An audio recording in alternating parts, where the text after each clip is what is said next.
Yo, this your boy Frank Nitt. And there's rules if you want to get in this Marvel Studios.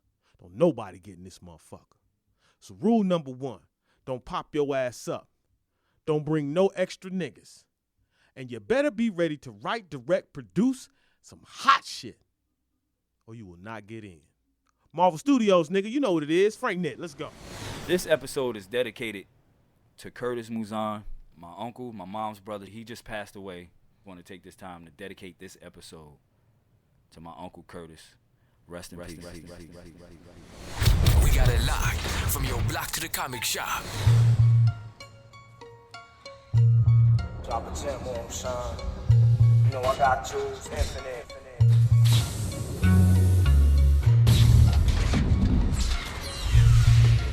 Fine.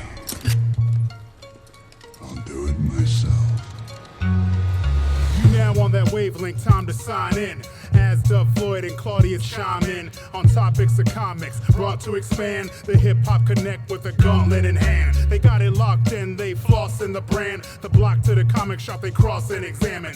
Representation's famine and moved on the shelf, and the system is happy with the movement it's dealt. We don't wait for the sick to improve on the health, so we pull a Thanos, fine, I'll do it myself. And it'll come out extra clean, fresh for the fans like an extended scene. With the hip-hop and comic dimension, they activate you with gems they presentin'. Hand in the gauntlet, yes, we gon' flaunt it. Hip-hop marvels will bring you the rawness. Ladies and gentlemen, it's your boy DJ Dub Floyd in the place to be, and in the place to be is DJ Dub Floyd. This is the Hip Hop Marvels Podcast, episode number 6? Oh, I think it is 6. Hold on. Episode number 6, I have to check. We getting up there in episodes, man. Like, hey, man. Content. By the way, I am Rick0378, the collector. Yeah, man. Yeah, we're getting up there in episodes. This is episode number 6. Number 6. I had to do a double check. Dr. J's number 6. Number 6, yeah. So, yeah, man. Remember, you can subscribe to us on all available podcast streaming apps. Spotify, iHeartRadio, Google Play. Yes, we're available on all streaming platforms. Shout out to we got Ken in the house. We got KinCee in the house, our engineer / producer. Ladies and gentlemen, disclaimer. I gotta put this out there. Disclaimer. A lot of y'all don't know that KinCee, our engineer, producer of the Hip Hop Marvels Podcast, he doesn't normally, he's not normally on the microphone with us. So you might hear him in the background. It's not a technical difficulty because he's just chiming in for the next one. We promise that he will be on the mic so you can hear vividly what is being said loud and clear. We apologize for that. Yeah. But we were in the heat of the moment, and with Hip Hop Marvels Podcast, we're not nothing scripted.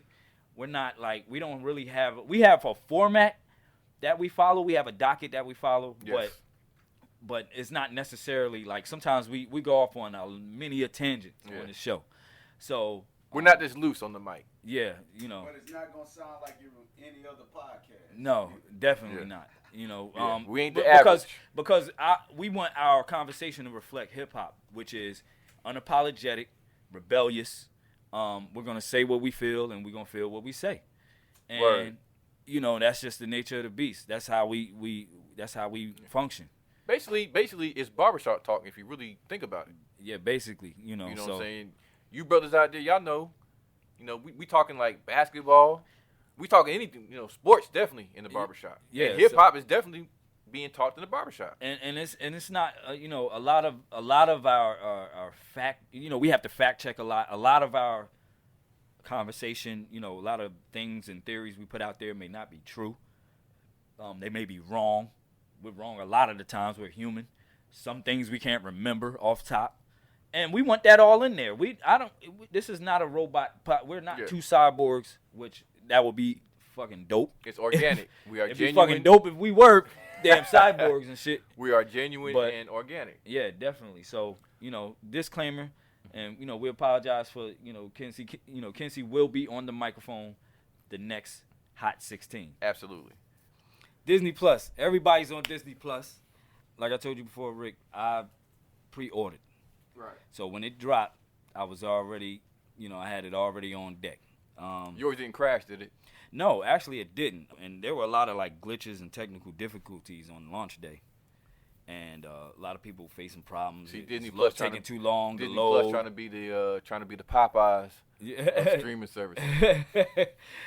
Taking too long to load and glitches and all types of stuff. And like certain shows, they had stretched it out to widescreen format, and it's cutting off a lot of visual content, and people are having issues with that, and it started off kind of shaky, but the reward with the content they have on there is great. I've been binge watching Darkwing Duck and Gargoyles and that new Star Wars show, The Mandalorian, which is great, starting off great.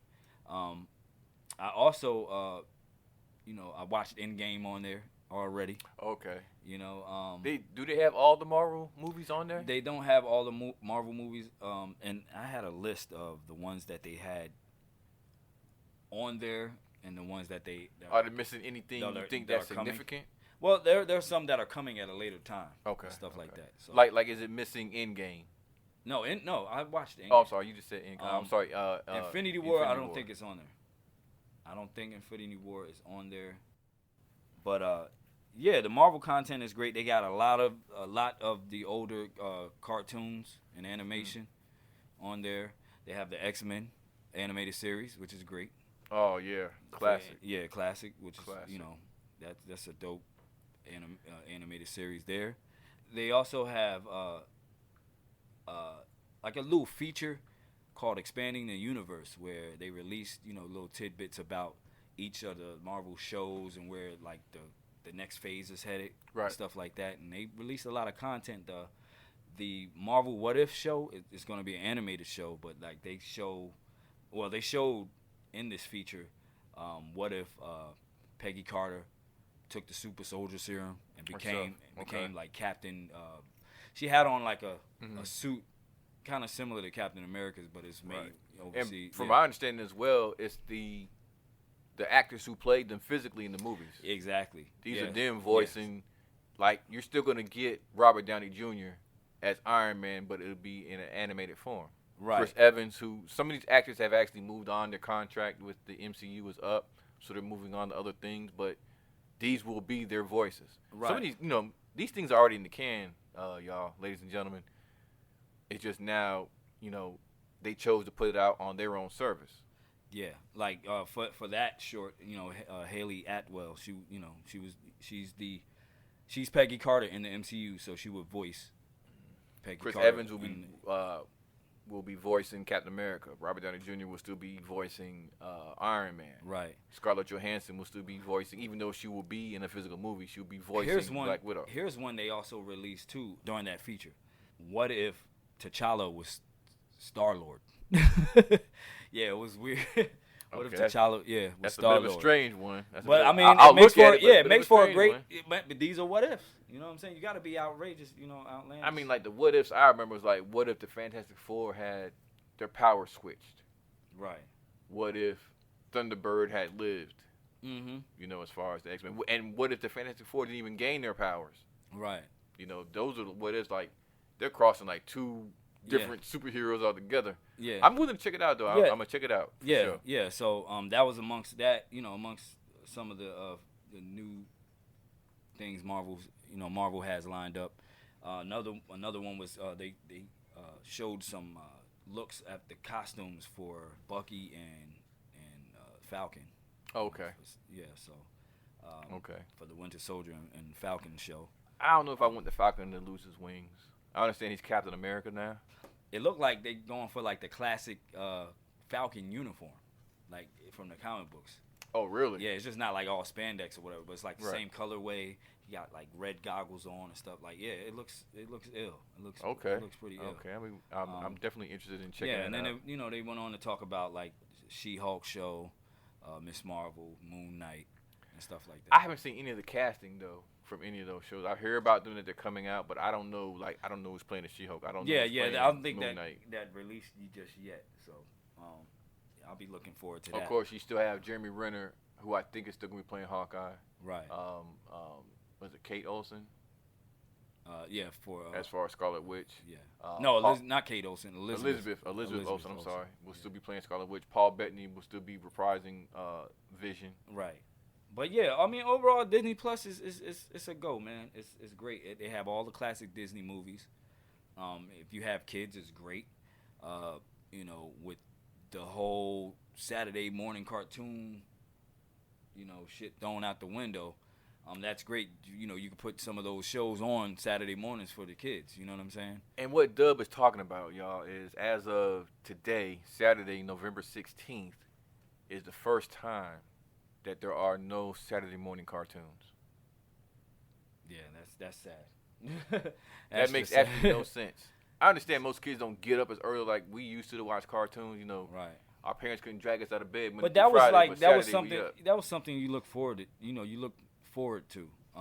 You know, you go to school all week. You look forward to, you know, waking up in the morning, eating a bowl of cereal.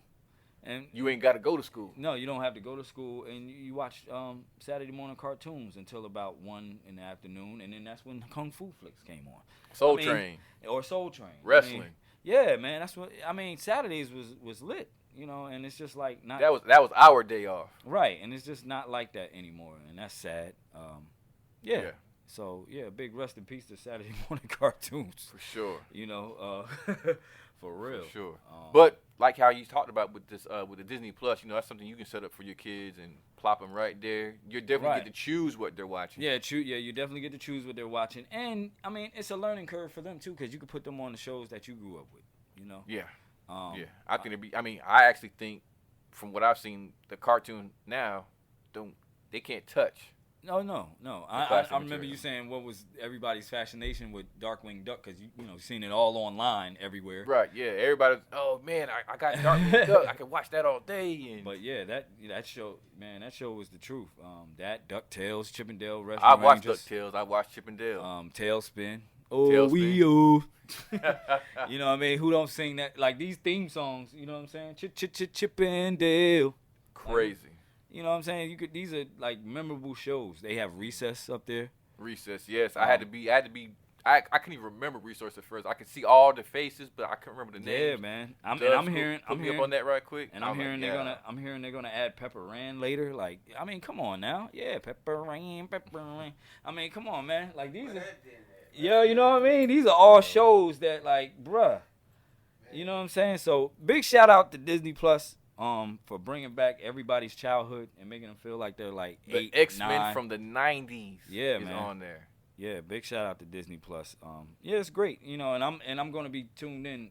I mean, not only, you know, for the Marvel content, but, you know, other content as well. But wait a minute. Do they have Spider-Man and His Amazing Friends on there? Yes, they do. Yeah. Okay. Yeah. They have a gang of animated Marvel. Oh stuff. Yeah, the old school Fantastic Four. Yeah, they have a gang of the old school animated Marvel stuff. And I mean, as far as Marvel content, you know, like I said, I'm not gonna just be paying attention to Marvel. I'm gonna be paying attention to the other stuff as well. But for Marvel fans, from this point out on, these movies and TV shows are gonna be tied together. So if you don't have your subscription now, it's best to get it because you might go to the movies and be like, well, where did this character come from or what's going on? And, you know, to not go through that, it's best to, you know, get on board with this content that they're going to put out on Disney Plus now. Because, you know, Kevin Feige, you know, we mentioned this in the last episode. Kevin Feige is God status over at Marvel. And he's planning on connecting everything, connecting the dots. He's like destroying and rebuilding, and he's connecting all of the dots.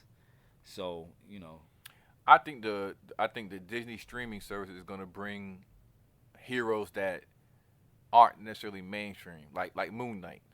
Right. I think that's going to be very dope, and I think that's going to open him to like a whole lot of, you know, different people who didn't even know about that kind of title in the comics. Because what I'm hearing is like the budget for these shows are going to be like movie level budgets. So the transition from the show to the movie to box office it's gonna be, you know, pretty much effortless. You know what I mean? So that's why it's important for, you know, Marvel fans to get in on the action now, because you don't want to be left out there. I remember they tried that with Agents of S.H.I.E.L.D., you know, after, you know, a few movies came out, they kind of connected it, and they mentioned stuff in the movies and stuff like that. I remember on Luke Cage, homie that was on the corner selling bootleg DVDs of the event that happened, Right. you know what I'm saying, in 2012 in Manhattan when the Chitauri invaded. That was a connection there. So, I'm excited, man, for what Kevin Feige is going to do, you know, in expanding the universe. And that's exactly what that feature is called, expanding the universe. So, yeah, I'm looking forward to that. Right. And here's a Marvel did you know? Okay. The Fantastic Four cartoon series in 1978 did not feature the Human Torch. Why, you may ask? Well, why? Television was concerned about young children emulating the Human Torch and setting themselves on fire. Oh man, that's brutal. So kids running around, I'm the Human Torch. Exactly. Self on fire? Yeah, because I'm one of them kids that was jumping off the porch and the roof with a towel around my neck like a superhero, thinking I could, you know, that's my cape flapping. That's my cape flapping. Shout out my sister Vicky, Dr. Red. We talked about the other day how we just like jumped from the top of the stairs. Yeah, man. With a towel we were around our neck. daredevils as kids, man. But daredevils as kids. The character Human Torch was replaced by a robot named Herbie, which was an acronym for Humanoid Experimental Robot B-Type Integrated Electronics. Wow. That's when Marvel had like acronyms out the ass. Right, you know what I'm word. So that's just like a little hip hop. I mean, I'm sorry, that's a Marvel Did You Know. I'm about to get on some of those too. What? Do some Marvel Did You Know. Yeah. Not just hip hop Did You Know. Yeah, but I some mean, Marvel yeah. I Did mean, You yeah. Know. We got to do some. Because what I'm those. finding out right now, bro, by binging, it's crazy. I'm telling you, the whole universe is flipped upside down, man. And in the Marvel universe, we talking about the Marvel Comics universe. Right. Yeah, it's totally different from. And even the premise on some of the older comics, how they were put together, like how Luke Cage was put together, how Black Lightning was put together. Yeah. Like, you know, we got the different versions of the Falcon. Yeah. The Falcon I came up with was a lawyer that worked in Harlem and was more about helping the community. Yeah. In the MCU, he's an Iraq veteran. Yeah, well, he's I think Afghanistan. He's Afghanistan veteran. But he's with the Air Force, I believe. I want to say Yeah. he's part of a project, you know, with the rocket pack. I mean, with the pack, the wing pack, with the wing pack, and it was called Project Falcon. Right. Which I like how they did that. Mm-hmm. It was called Project Falcon, which is a code name for the actual project, but it tied to him instead of him just being called Falcon. Right. You know what I'm saying? So they made it more modernized. That's what I which respect. I have no issue about. Yeah, You know, that's I what understand that. You know, the Bronze Age Iron Man came through Vietnam. Of course, like right now, these times and years, he'd be how. Right. Yeah. So yeah. So they had to make it. Well, I think it was like Desert Storm. I think he was supposed to have been in. Yeah, he was in Desert Storm vet. Yeah, he was in the Middle East and everything. Yeah, instead of a Vietnam vet.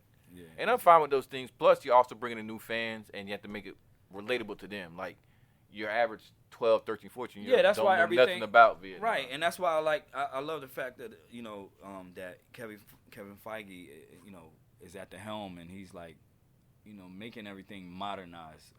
You look at Scarlet Witch, she doesn't have the headpiece and stuff like that. She just like, you know, she just. And also in the MCU, they're not, her and her brother Quicksilver were not mutants. You know, they got the power from the Tesseract. Right. Yeah. You know, which is another difference, but. Yeah, I mean, I like the I'll even go back to Agents of S.H.I.E.L.D. The character Deathlock. Right. Remember the character Deathlock, right? Right. They made that a project. It was like Project Deathlock. You know, and it was a guy.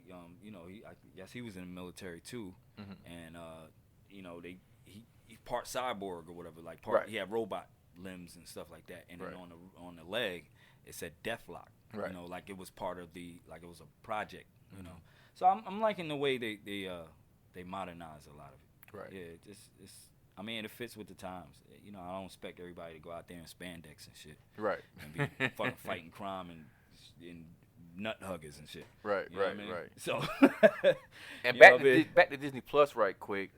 for real. Besides Moon Knight, I think She-Hulk is gonna be huge for them. Yeah. 'Cause I think some people were people who I've talked to were kind of disappointed with the lack of the Hulk. Well, yeah. In the last two. Well, yeah. Avenger I think movies. this one's gonna be dope because you know she's always green. Like she's always like that. Yes. You know what I mean? And she prefers that form to her right. real form, and she's always had her own mind as far as being the She-Hulk. As well. Yeah, she's a lawyer. You know what I mean? So she's very intelligent. But with WandaVision, they said they're going for like a sitcom-y type. Yeah, it's supposed to be like kind of like a sitcom / like it's gonna be some action in it. But it's they're going for like each show is gonna be different. Right. Which is dope. Right. Like I wanted to see them give different takes on these different stories because it's kind of like comic books. Right. You know what I'm saying? And I think they're taking a spin off of one of the recent series they had out. It was called The Visions or whatever, where it was like Vision had a family of visions or whatever, and it was like a sitcom on some like Leave It to Beaver type shit. But it was dope though. It fit. Okay. So I guess they're taking a play on that. So I don't know, but I'm anxious to see where this shit goes, man. I'll definitely be checking those out. I wonder if WandaVision is going to introduce Wonder Man, who's one of my favorite Marvel superheroes. I'm not sure. Cause it's different how what movie was he in with the Simon Williams, which is his who he is as far as Wonder Man. They had a movie poster. Yeah. What movie? Which MCU movie was that? Was it Guardians 2? I think it was. I want to say Guardians 2. I wonder how that's going to play because because he's an actor. Yes, he's an actor in the But also remember, he's supposed to have been part of. He has some kind of connection to Vision. Remember in the comics? Yeah. He has some kind of connection to him, some kind of way, and as well as Ultron. Right. No, I'm not sure. I can't remember. I'd have to look it up and see again. But yes, he is at least Wonder Man as far as the advertisement in that's Guardians. Yeah, Wonder Man is in the MCU. Yes, but he hadn't been revealed. But this goes back to our conversation how they set stuff up. Yeah, you never know. That's to me, Kevin Feige has it open to where he can go different avenues. That's what I'm saying. That's what I'm loving about it, and this is why it's important for people, Marvel fans. If you're a fan of Marvel. To get, I mean, Disney is taking out money regardless. So, I mean, cough up that $6.99 so you can get on and, get into that content, man, because once these movies drop, some people are going to be like, they're going to be lost. Yeah. Because when I think about, we all know now that Namor, the Submariner, is going to be the villain in Black Panther 2. Right. And if you remember back in the comics where Namor flooded Wakanda. Right. But remember he was also possessed by the Dark Phoenix. Yeah, I mean, so does that open a way? It should open a way to maybe the X-Men who will be in Phase 5. Yeah, I mean, and see that's the thing with the MCU. They pull and pick pieces from the Marvel universe. Right. To bring into the MCU. Oh, yeah, because, I mean, besides we do know that the Infinity War was a story. It was an Avengers story? Or was it like a limited series upon itself? It was like Infinity Watch. It was Infinity Gauntlet. I want to say it was like its own series. Is it was own series, or did it like cross over through multiple books? That's what I'm trying to. I can't remember. Well, there was a newer version. That I think crossed over in different books, but yeah, and even as far as I'm not sure, like the Captain America, the MCU movies, we do know at least like Captain America 1 was taken from like the origin of Captain America, like Thor Ragnarok. Like I don't know which story that was in the Thor series in the comics. Oh well, Ragnarok was a clone of Thor during Civil War. Okay. And, yeah. So he was like a robot cyborg version of Thor. So why are they calling it? Why was the third Thor called Ragnarok? Because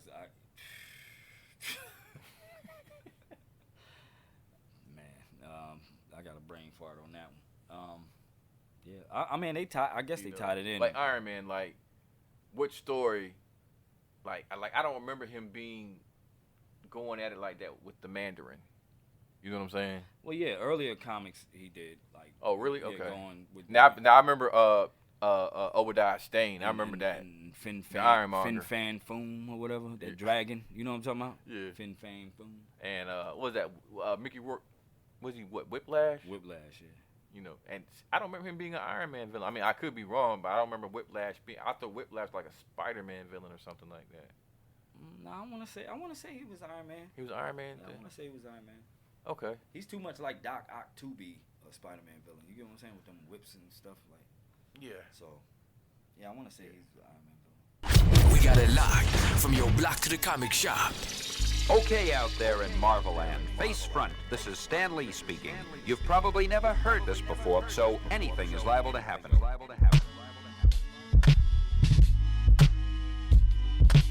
I like Harry Fraud. I was hoping he was gonna do something with. There was something that J. Cole was supposed to be working on one time. I think it was gonna be kind of like I guess his quote unquote black album. Where he was gonna do like, cause you know he basically produces himself. Right. Oh, get a plethora of producers. Yeah, it's supposed to be like 12, like kind of like I said, like the black album, like 12 tracks, 12 producers. Right. At least that's what the black album was supposed to be originally. I think the end was like 14 though. Yeah. But it was supposed to be like Harry Fraud. That's what made me think about it. Harry Fraud, Soundwave, Chuck Strangers from Pro Era. Okay, yeah, he's dope. I can't remember everybody, but it was like 12 different. But they were all like young guys. Right. Soundwave, you know, he was doing all the Kendrick stuff in the beginning, Section 80 and right, Overly Dedicated and all that. Digiphonics. Oh shit, yeah, Digiphonics, man. Yeah. Dave Free, Soundwave, and Willie B. Willie B, yeah. Whatever happened to Willie B? And K Beats, he was the fourth member. But Willie B, remember he did Rigor Mortis. Yeah, but a lot of because you mostly hear Soundwave doing a lot of stuff. Soundwave was just on the Rhythm and Flow competition on Netflix. I gotta check that out. Yeah, he was on there because they had a episode where they paired each of the contestants up with a producer, and they did a great job pairing them up.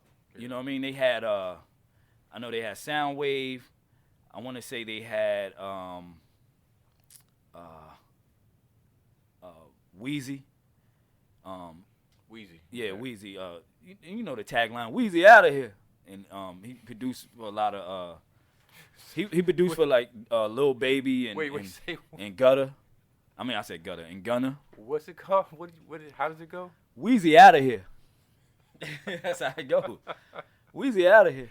But no, he's a dope. I've honestly not heard that. Yeah, no, he's a dope producer. But they teamed him up with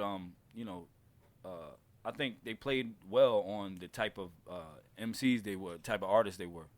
These like unsigned dudes. What you talking about in the competition? The MCs, yeah. Yeah. It's a competition. Yeah, they was. Okay. Yeah, they had the winner. Spoiler for anybody that haven't seen it, but the winner was D Smoke. He's from Inglewood, California, and they teamed him up with Soundwave, and it was perfect because I said that through the whole competition. That's cheating though. Right. But but they, and they had to create a song and perform it and everything. So right. They did dope, man. So we got Bomb Squad, Digiphonics, Organized Noise. Yeah, Digiphonics. The Planet, Planet was 9th in them in the beginning. Okay. The Planet was 9th.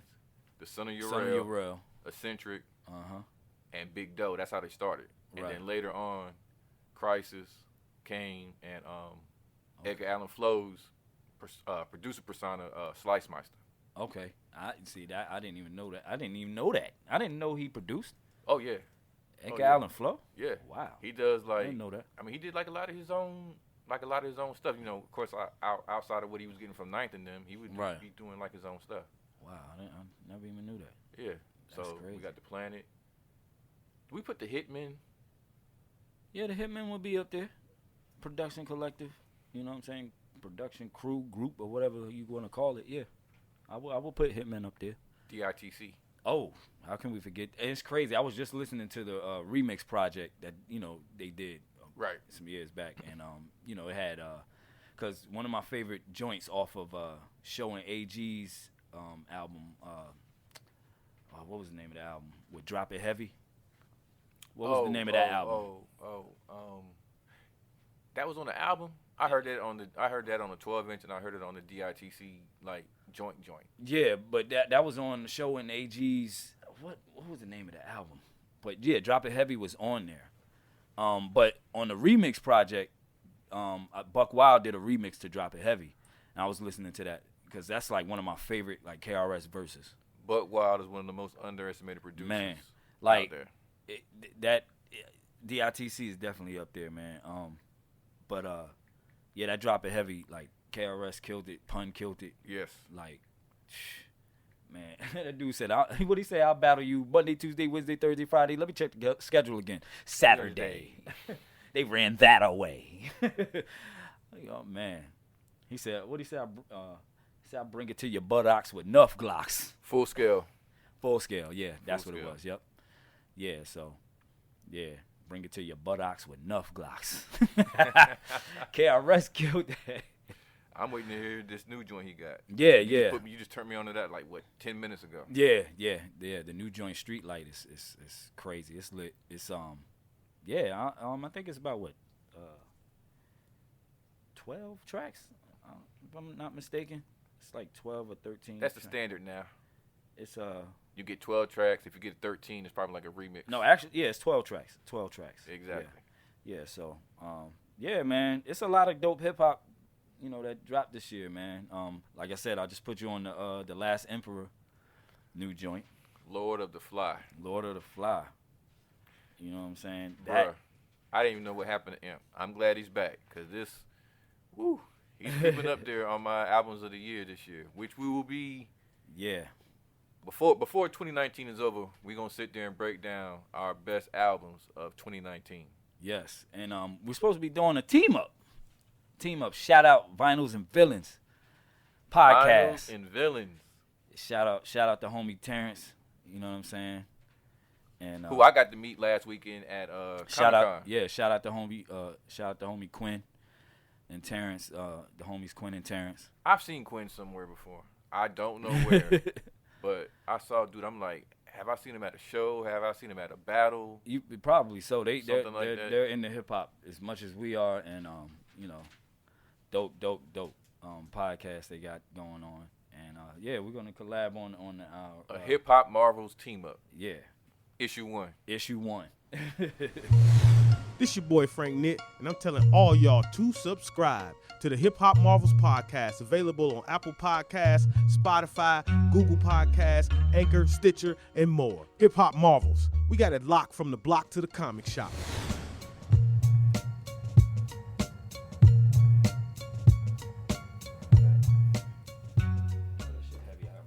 No, that's my bad. Oh, damn. Oh, my bag over there. I got you. He said, oh, yeah, his bag heavy, too. They got gun and rounds and grenades. Secure the bag. That's one of the best eras of hip-hop, the quote-unquote backpack era. Yeah. You know, it was interesting, man. Y'all don't put this shit in there. I know y'all fan, but I was watching Kanye for some reason. And, when my homeboy was like, he's an idiot and all this shit, and I'm like, damn, he's a genius, really. You know what I'm saying? I like Kanye. Yeah. At the end of the day, he made that backpack shit comfortable. Right. You know He brought it to the mainstream. And then what a lot of people fail to realize too, that nigga was really in the studio working with motherfuckers before even signing the deal. Yeah. Oh yeah. Like That yeah. Oh yeah. That's when he brought. down and wasn't even getting no, Yeah, that's when he they wasn't respecting him for what he was. Yeah. When he was. That's when he was in his pink polo. That's when he was heavy in his polo and Louis Vuitton. And then now he signed the lifetime deal. Mm-hmm. But at the end of the day, the nigga was homeless. You know what I'm saying? Yeah. So what if he don't own shit? His seeds don't have to Right. worry about nothing. Right. That's what it's about. You know what I'm saying? At the end of the day. Yeah, You know for what sure. I'm saying? Like, 'cause Yeah. it come from shit that it ain't even the money. Yeah. You can achieve that. It's the whole fuck it if you don't own shit. Yeah. Your kid will not have to experience what you experience, even if it's in they, fucking take all his money or whatever. But just based off of the situation, his kids won't suffer. Right. You know what I'm saying? Like, Yeah. I respect Kanye. I definitely think Kanye has some issues. You know what I'm saying? Yeah. He does have some issues. yeah. And I don't know if he has the right kind of people around him to help him with that, honestly. Yeah. Losing his mom, I can see, I lost my mom, and I can think about how it impacted me. He's just on public display with it. Yeah, for sure. Yeah. And see, that's the thing. He don't have nothing, though. What else does he have? You feel what I'm saying? Like, Yeah. a lot of these cats that he was amongst and rubbing shoulders with, they had some type of foundation. You feel what I'm saying? Like, Yeah. he was out there kind of like motherfucking... The loner and shit, yeah. You know what I'm saying? So, whatever he had to do to get where he at, he felt he had to do to motherfucking secure his positions, right? Yeah. So at the end of the day, it's like, goddamn, he had to create himself and make himself the outsider, I think. Right. To motherfucking even have. Right. Even talked about now, right?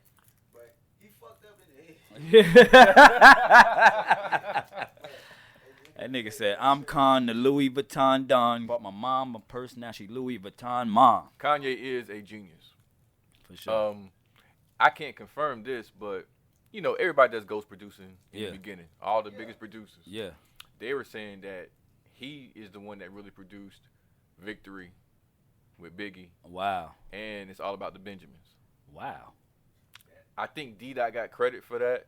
I have to look that up, but they're saying that Kanye really produced that. He had all kinds of stuff that I didn't realize he did. Yeah, he did. One of my favorite joints off the what was it? Tell 'Em Why You Mad. His first album, or was that the name? Oh, you of talking it? about the Mad Rapper? Yeah, the Mad Rapper. The Stir Crazy joint with Eminem. Oh, yeah. Yeah, he produced that. You know what I mean? I'm like, okay, that's like early Kanye. You know what I mean? Right. So he produced on the Harlem World album too. Yeah. Oh yeah. Yeah. Yeah. He's on his way to legendary status. He is a genius. But as a solo producer, I think he's definitely top 10. Yeah. As a single producer. And even as an artist, he's one of the only in hip hop, I would say, and probably in music. He's like one of the only artists that, like, if you go through his whole catalog, every album sounds different. Every album is a different sound. Sonically, musically, everything. Kanye had that planned out. I remember in an interview one time he had talked about how he was going to do it, that he was going to have late registration and graduation day and some other stuff. But he had it lined up just like that because remember it was late registration. Right. And then graduation day. I definitely think College Dropout and Late Registration are classics. Yeah, they're definitely classic. I would go on and say Graduation is a classic. That's one of my favorite Kanye albums on the real. Graduation to me is a classic. I like it. It kind of grew on me. It had to grow on me a little bit. Now, I think, and there's been a lot of talk about this in like other hip hop publications and stuff like that, that 808s and Heartbreaks spawned like the era that we're in now as far as music. With the use of all that auto-tune and stuff like that. Yep. So, I didn't like that. And see, that's crazy because it's critically acclaimed and at the same time critically hated. Like, it's like half and half. Like, I feel you on that. I can see why like people wouldn't like it, but I like this shit like because it created a different atmosphere, like how you just said. You feel what I'm saying? Because like in hip hop, the boom bap shit is just like it birthed a whole era of different music. Yeah, exactly. Yeah, all that. Yeah, more of a atmospheric. Yeah. Type of production and goddamn spacey. Yeah, it definitely changed the it course does sound of hip hop. esoteric in a sense, but Jay Dilla could sound esoteric on certain tracks. Right. Nicolay definitely sounds esoteric on a lot of stuff, and Fonte sings the hell out of those. Yeah. I mean, was Flashing Lights on that? Yeah, that was on Graduation. I did like Flashing Lights. Yeah, Flashing Lights. You got Can't Tell Me Nothing. Yeah, Can't Tell Me Nothing. Stronger. The strongest single on there, right? Can't Tell Me Yeah, my joint on there is And I Wonder If You Know. No, Yeah. that's on Graduation. That is on Graduation. And No, I thought we were talking about 808s and Heartbreak. Oh, you talking about 808s and Heartbreaks? Yeah. Oh, that had what was the joint? The Love Lockdown. No, Flashing Lights is on Graduation. Okay. Love Lockdown is on 808s and Heartbreaks. All of the lights I is remember on. All the Lights. That's on 808s and Heartbreaks. I think I just got tired of that song. The RoboCop, that was on 808s and Heartbreaks. What's another one? RoboCop. Yeah, he had a song called. I think he dedicated that to Amber Rose or something like that. I don't know, but yeah. I would go on to say my Dark Twisted Fantasy is a classic. I did like Dark Twisted Fantasy. That was a classic Now, to me. some of the songs on there, The joint with what was it? With Pete Rock. I think like Pete Rock, Charlie with the Wilson. the Curtis Mayfield sample. Yeah. That is classic. Come on. Bruh. Come on. That woo. Yeah. Come That on, was a bro. banger. The So Appalled. Come on. Yes, sir. You had a Now, gang of So MCs I on the it. hell out of So Yeah, Appalled. man. You had a gang of MCs on that joke. And RZA was just on the hook. I mean, yeah, it had Swizz RZA. just on the Swizz hook. was on the hook. RZA was on the hook at the end, towards the end. You had Jay, Pusha. Like, what? Come on, man. We gotta give him credit. Yeah. We give him. He definitely, like I said, Look, he definitely. when my top life 10. of what was it? My Life of Pablo. When Life of Pablo came out, when it first came out, I wasn't too sure how to take it. And then after giving it a few listens, I said, okay, I can sit with this. I can sit with this one. He had some joints off of that one, and even the other one. About that album, he was like, "Yo, that album was supposed to be called Waves." Yeah. Yeah. Yeah, matter of fact, because that's when he. By Jim Jones and Max, no. I'm gonna tell you. I think that was when Wiz Khalifa and him went at it on Twitter, and he said the only waves I know or something like that is from Max B or something like that. Yeah. And then You're right. then he put out a tweet, and at the end of the tweet it said KK. So Kanye like took it as a diss, like he was dissing Kim Kardashian, but he was talking about Khalifa Kush. Yeah. You know what I'm saying? Straying and I weed. remember that. And they went back and forth. But yeah, I would even go on to say, what was the name of the album? Was it Jesus? I'm not sure. The one that's got like a CD cover or whatever. Yeah. Yeah. I couldn't. Now I couldn't get into that one, but I did like that Bound song. I like the sample. Bound was cool. You know what I'm saying? I did like that. Bound was cool, but that album, I thought that was probably like my. I would put that at the bottom of when I would rank his albums. Yeah. I would put Yeezus at the bottom. Now, what do you think about this new I one? put 808s and Heartbreaks before Yeezus. What do you think about this new joint that he got out right now? The Jesus is King. I mean, I like it for what it is. And there's there's 2 tracks on there that I really like a lot, more so than the other tracks. That the one of them being the one where he got clips back together.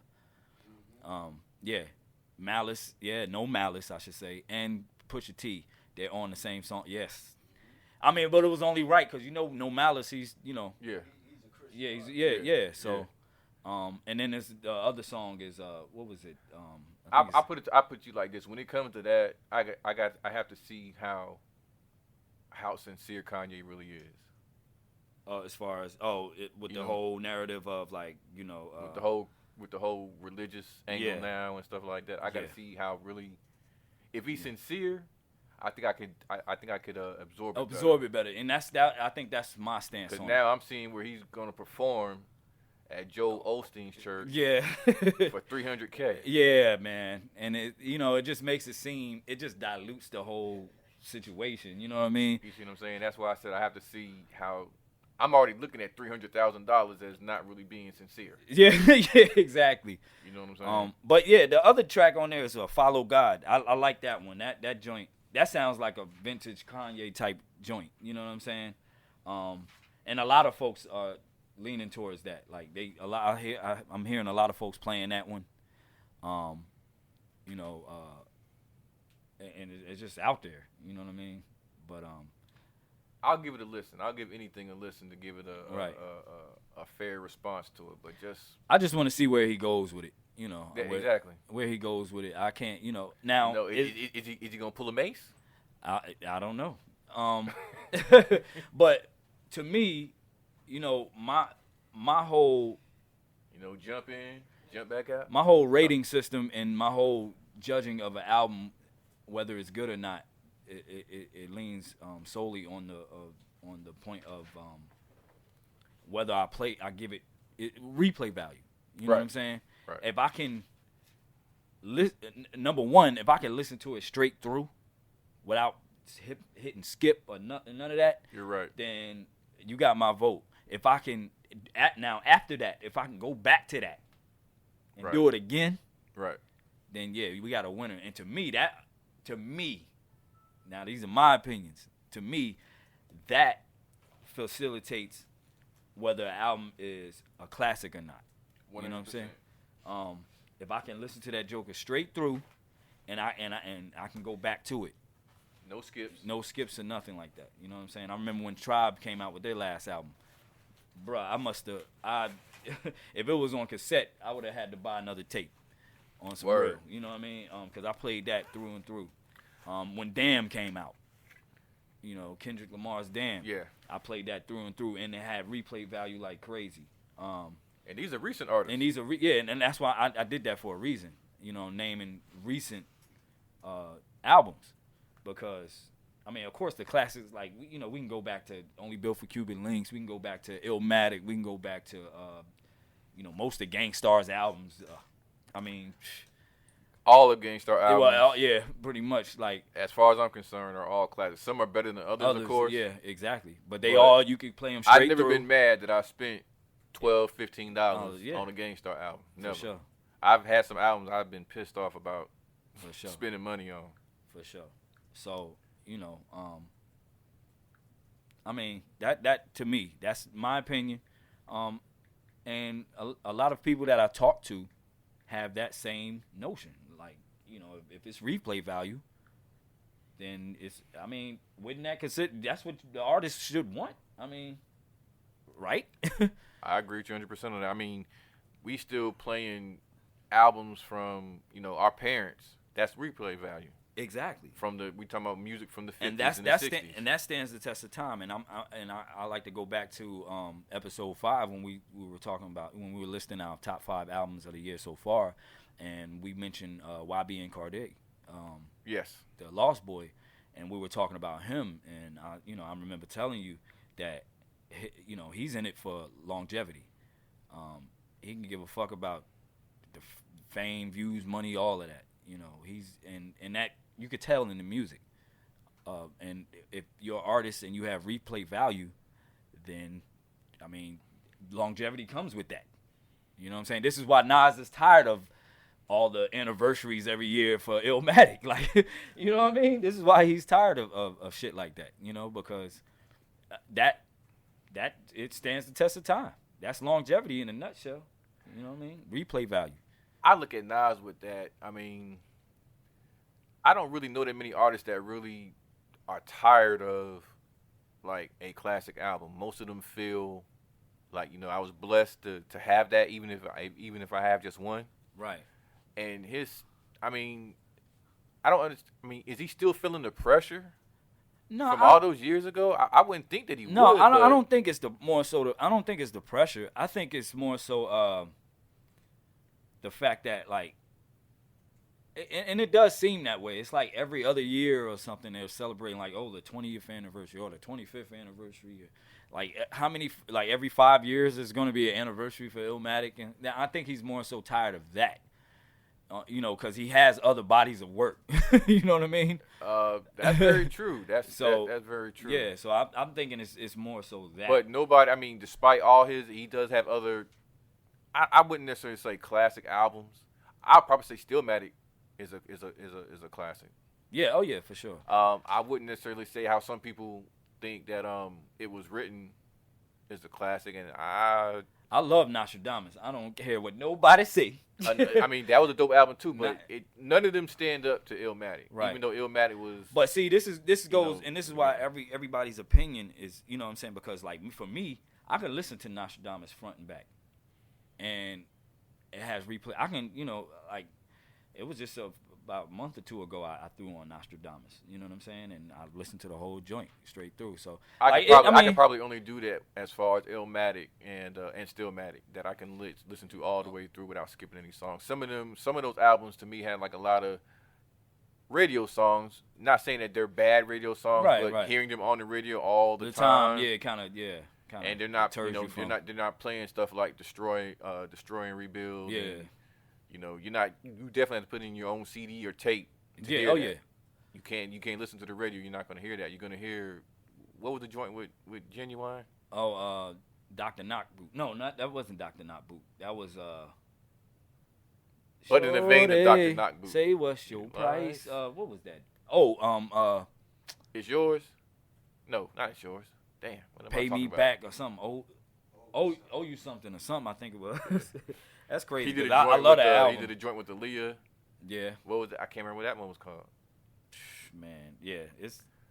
Forgive us, people, because, Okay. Check this out. Did you think that People's Instinctive Travels and Paths of Rhythm with Tribe, was that a 5-mic album? I think so. Really? I think so. But it got 5 mics. I thought their 5-mic albums really were Low End Theory. Well, yeah, of course. And Midnight Marauders. Of course.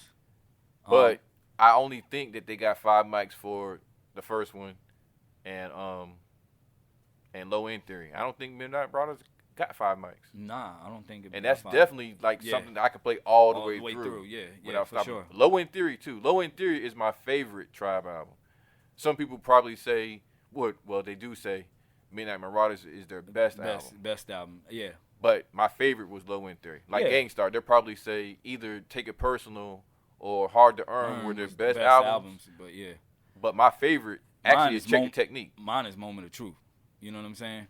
I think some people probably say Moment of Truth too. Yeah, my favorite, definitely Hard to Earn and Take It Personal. Right. We're talking favorites. Like if I had to choose a favorite Gangstar album, it would be Moment of Truth. But yeah, like you said, the best, it would be Hard to Check Earn. the Technique is mine. To me, that's really when Premier, in my opinion, established his sound.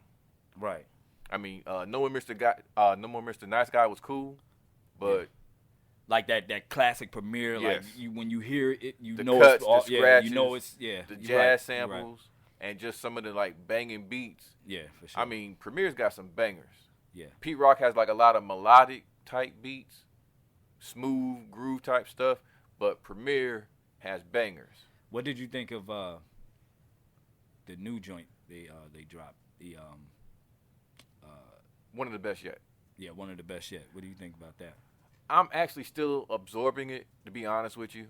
Only because it sounds manufactured, if that makes sense. Because these are... See, what I always thought made Gangstar one of the best and makes them one of the best is that cohesiveness. Yeah, I mean, for sure. The tracks are dope, but you got those feelings with all those albums that they were actually... how they actually recorded there at the same time, no email. See, with me, I got that feeling though. I think Premier did his best to bring that. Because, absolutely. I mean, because Guru is not here. Let's face it. But right. I think that he did a great job. I think he did a great job at facilitating that. He did, but that's why I'm saying I'm still absorbing it. Yeah. The album is dope. Period. Like I said, Right. Gangstar. I told you this before. Gangstar to me is the best hip hop duo ever. We're talking like two people.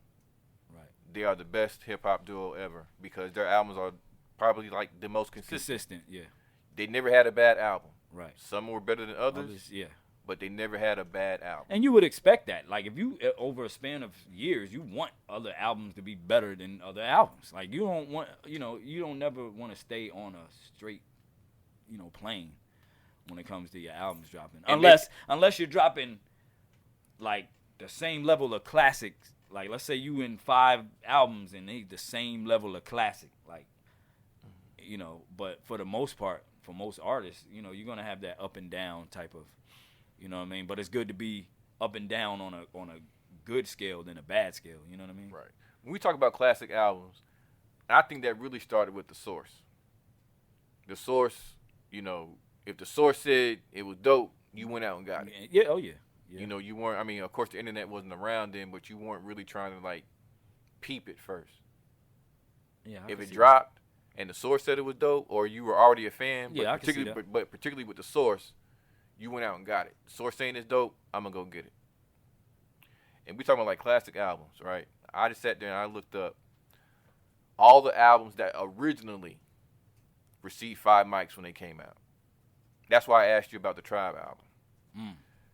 That album dropped, they automatically gave it 5 mics. So we're talking like that album. We're talking about Let the Rhythm Hit 'Em. I didn't necessarily think that was a classic. I mean, we'll say 5 mic album. I didn't think that was necessarily a 5 mic album. I can see that. America's Most Wanted, definitely. That's yeah. One for All with Brand Nubian. That's debatable. Really? Okay. Why? That's debatable. One for All. I would say. Now we talking. Wait a minute. That's their debut. Yes. What was the second one? In God We Trust. That's what I'm confusing with it. Okay. That's what I'm confusing with it. I say that's a classic album, but not a 5 mic album. What? In God We Trust. In God We Trust. You said it's a classic. I think it's a classic, but not a 5 mic. But no, it's not perfect. So okay, so you have two. See, this is why I'm confused at, because you got two different criteria. You have two different criteria. Because when the source put it out, if it was 5 mics, it was classic. Right.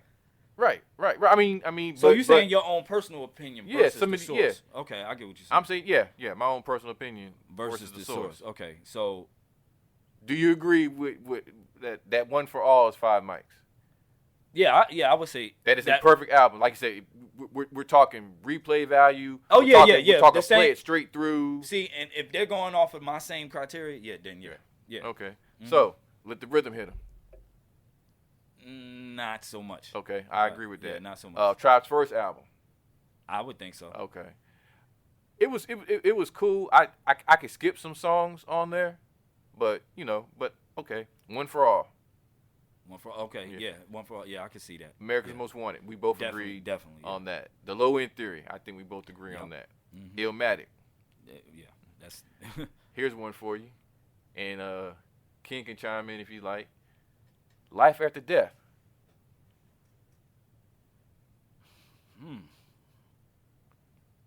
Ready to Die to me is Biggie's 5. That should have been a 5 mic album. For sure. Definitely. But Life After Death, it's a so now I get where you're coming from. Yeah, it's a classic. Say what? I agree with that. It didn't feel organic to me. That album did what it was supposed to do. It was made to sell records. That's your feeling with the Gangsta album. Yes. I totally get you now. To me, that album was made to be sold. You know what I'm saying? To me, It Was Written was made to be sold. Because of the Illmatic was a classic, because of the mainstream, type of vibe it gave. Yeah. Yeah, I get what you're saying. Yeah. So now I get what you're saying. Yeah. It doesn't take away from Life After Death being a classic. Absolutely not. It's a classic album. Yes. I mean, I can listen to that all the way through. Both CDs. I can't do that. Both CDs. I have to take some of them songs off. Oh, you for real? I have to take. Some of them. I like it's crazy. Because you gotta realize some albums are made to listen to all in all, like all together, like you know what I mean. So like some albums are made to Listen to all the way through and not break up. You know what I'm saying? Yeah. And I think Life After Death is one of those albums. Really? Okay.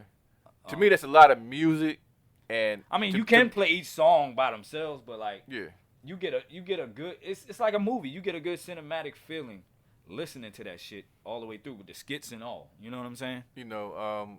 I just don't. I mean, like I said, there were just some songs that I could skip, and honestly, I could skip like a lot of the radio type stuff. That's why I said to me, Ready to Die should have been a 5 mic album. Because that album that's hungry big. You know what I'm saying? So exactly. Yeah, I get it. This album was made to sell, and it did what it was supposed to do. Right. Okay. Aquemini. I can play that all the way straight through. Yeah. Oh yeah, definitely. Without a problem. Blueprint. Straight Jay-Z. through. I can play that straight through. Stillmatic. I can play that. Yeah, I love Stillmatic. Yeah, straight through. The Fix. Scarface. I can play that straight through. Yeah. Okay. Yeah, I can play that straight through. Now here's one, and maybe because she's a different kind of female MC. The Naked Truth, Lil' Kim. That was a 5 mic album? Yes. When it first hit, they didn't re-rate it later. When it first dropped, they rated it The 5 Naked mics. Truth? Yes. I heard it because my sister is a Lil' Kim fan. I would say hardcore, man. Like, oh, the first one? yeah, hardcore is a classic Yeah, to me. to me, yeah. And deserve 5 mics. You Right. know what I'm saying? But I wouldn't say that. 5 mics? Hardcore? For hardcore? I mean, even though Biggie's all through and through that motherfucker, but To me, that's what helps it a lot. I mean, it was given. I'm talking about the way it was given to us. I now. got you. You know what I I'm saying? got The you. way it was presented to the I'd world. have you to know? think about that. Did you hear Trill OG? Bun B? Bun B. I want to say I heard it. Ken? I can't. I'm not gonna weigh in on it because I'm By I'm not- Bun B. Basically, his first solo album after Pimp Pass. I haven't listened to it all weekend. Yeah, yeah. I Okay, couldn't we'll yeah. save that one for later. And the album we just talked about probably like 5 minutes ago, My Beautiful Dark Twisted Fantasy. Definitely a classic. That was 5 mics out the gate. And definitely 5 mics out the gate. Yeah. Okay, and then these were albums that they weren't rated because they hadn't the source wasn't invented then. Run DMC self-titled. Oh man, come on. LL Cool J This Radio. whole list you about to name, bruh. If it's before this, it's like AD and BC, bruh. If it's Right. before the source, Right. BS, before BS, you know what I'm saying? before the bullshit. Not to calling the source bullshit, but I'm just saying if it's before. Everything you about to name right there goes without saying, bro. Okay, well I can skip that then, unless you're just interested in hearing what's. I mean, you can go ahead, but it okay. goes without saying. Run DMC self-titled, Radio LL Cool J, License to Ill Beastie Boys, Raising Hell Run DMC, Criminal Minded BDP, Paid in Full Eric B and Rakim, By All Means Necessary BDP. Come on, man. It Takes a Nation $1 Million. Come on, man. Long Live the Kane. Critical Beatdown. Come on, man. Straight Out the Jungle. What? Strictly Business. Man, come on. Great Adventures of Slick Rick. Straight Outta Compton. No One Can Do It Better. All Eyes on Me. Really? What? I can't listen to that all the way straight through. What? Not- Both CDs, bruh. I mean, but to me, this was an album that it did what it was supposed to do. It Yeah. was made to sell records. Okay, so that's what differentiates Yeah. it from what you're trying to say. I'm not They saying it's a sold bad us. album. No, I'm saying I wouldn't give it 5 mics out the gate. because it was manufactured different. You're going based off of, and I'm trying to find the right context, the right words to put it in, but you're going off of. I guess you're going off more so if it was catered to the mainstream or not.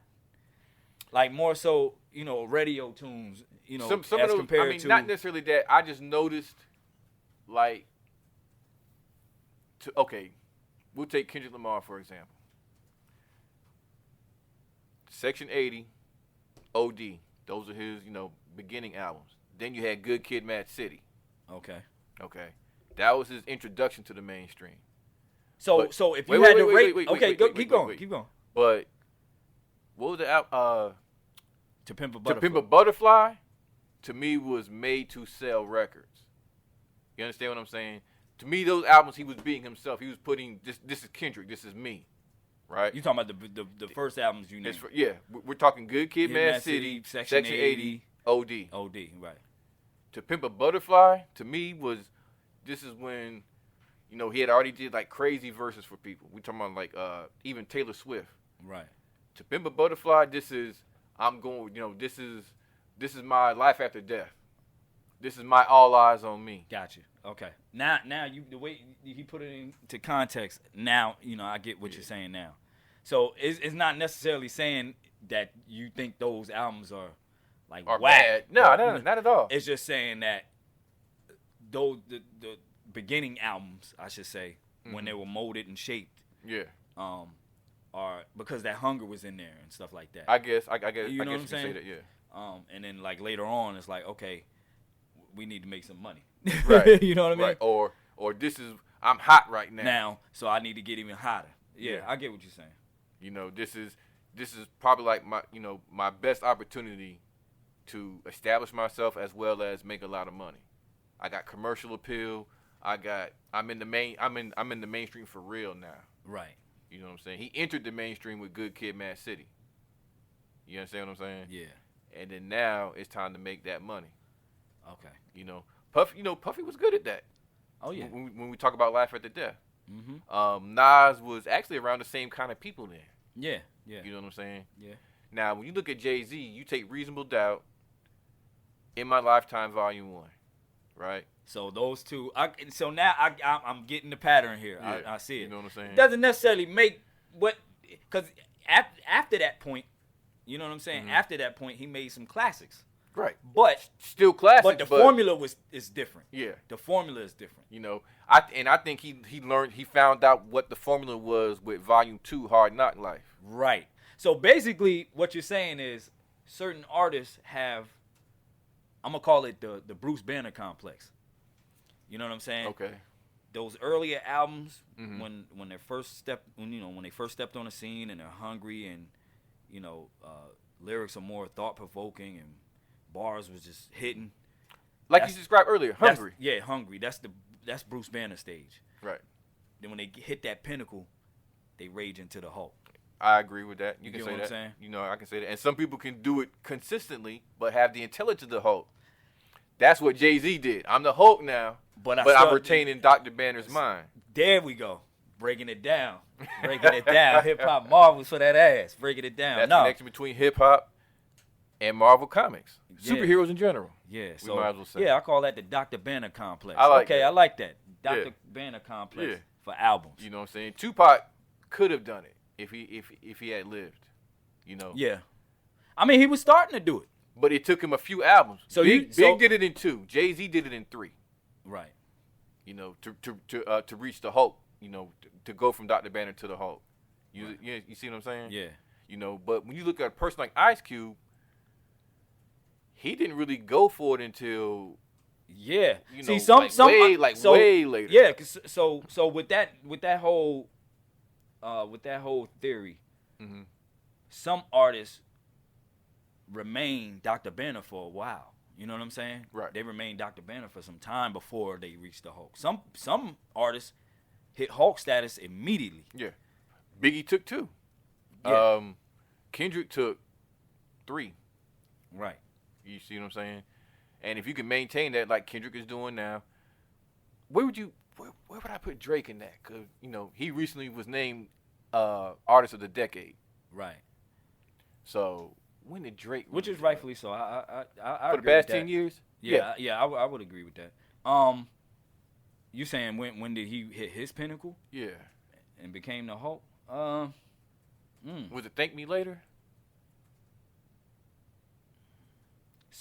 So far gone, I would put in Dr. Banner status. So I far agree. gone. Yeah. To me, that's when he hit mainstream. Yeah. He was just starting. Yeah. So you might be right because was it Thank Me Later was right after that? Yeah. Yeah. So I think So it took him. I mean, if you counting his mixtapes and stuff though, Right. like what was it, the comeback season? Comeback season and all that.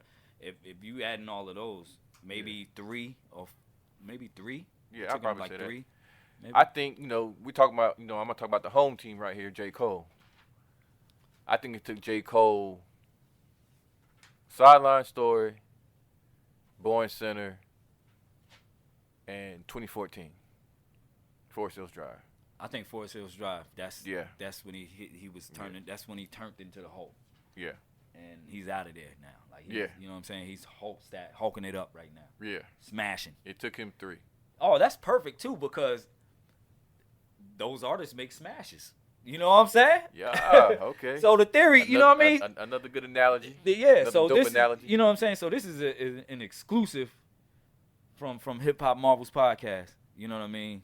The Dr. Banner theory for albums. Don't nobody bite that. You know what I mean? Don't nobody bite that. So yeah. Okay. Then we talking about albums that originally got 4.5. Okay. Okay, but later they were re-rated to 5.